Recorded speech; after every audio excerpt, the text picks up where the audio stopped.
അസ്സലാമു അലൈക്കും. അൽഹംദുലില്ലാഹി റബ്ബിൽ ആലമീൻ. അസ്സലാത്തു വസ്സലാമു അലാ അഷ്റഫിൽ മുർസലീൻ സയ്യിദനാ മുഹമ്മദുർ റസൂലുള്ളാഹി സ്വല്ലല്ലാഹു അലൈഹി വസല്ലം വഅലാ ആലിഹി വസഹ്ബിഹി അജ്മഈൻ. അമ്മാ ബഅദ്. അതേ പ്രവാചകരെ, അള്ളാഹു അവൻ്റെ ദൂതന്മാർക്ക് നൽകിയ വാഗ്ദാനങ്ങൾ എപ്പോഴെങ്കിലും ലംഘിച്ചേക്കുമെന്ന് താങ്കൾ തീരെ വിചാരിക്കേണ്ടതില്ല. അള്ളാഹു അതിശക്തനും പ്രതികാരം ചെയ്യുന്നവനും ആകുന്നു.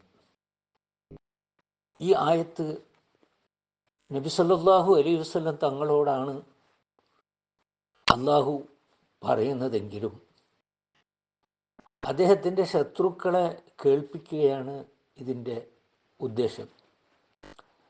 അതുവഴി അള്ളാഹു അവരോട് പറയുന്നു, അള്ളാഹു ഇതിനു മുമ്പ് തൻ്റെ പ്രവാചകന്മാരോട് എന്തെല്ലാം വാഗ്ദാനങ്ങൾ ചെയ്തിരുന്നുവോ അതെല്ലാം അള്ളാഹു സുബ്ഹാനഹു വ തആല പൂർത്തീകരിച്ചിട്ടുണ്ട്. അവരുടെ ശത്രുക്കളെ നിന്ദ്യരാക്കി പരാജയപ്പെടുത്തുകയും ചെയ്തിട്ടുണ്ട്.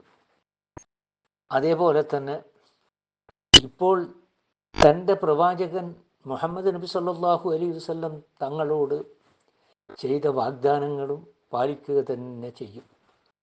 അദ്ദേഹത്തിൻ്റെ എതിരാളികളെ അള്ളാഹു സുബ്ഹാനഹു വ തആല നശിപ്പിക്കുകയും ചെയ്യും. അത് നമുക്ക് നബി സല്ലല്ലാഹു അലൈഹി വസല്ലം തങ്ങളുടെ ജീവിതത്തിൽ നമുക്ക് മനസ്സിലാക്കാൻ സാധിക്കും. പ്രത്യേകിച്ച് ഹിജ്റ 8-ാം വർഷത്തിൽ നബി സല്ലല്ലാഹു അലൈഹി വസല്ലം തങ്ങളും സഹാബികളും മക്കയിലേക്ക് പ്രവേശിക്കുകയും കഅബ നബി സല്ലല്ലാഹു അലൈഹി വസല്ലം തങ്ങളുടെ കീഴിൽ വരികയും അവിടെയുള്ള ബിംബങ്ങളെയൊക്കെ മാറ്റുകയും ചെയ്ത, കഅബയിൽ നിന്ന് മാറ്റുകയും ചെയ്ത ചരിത്രം നമുക്കൊക്കെ അറിയാമല്ലോ.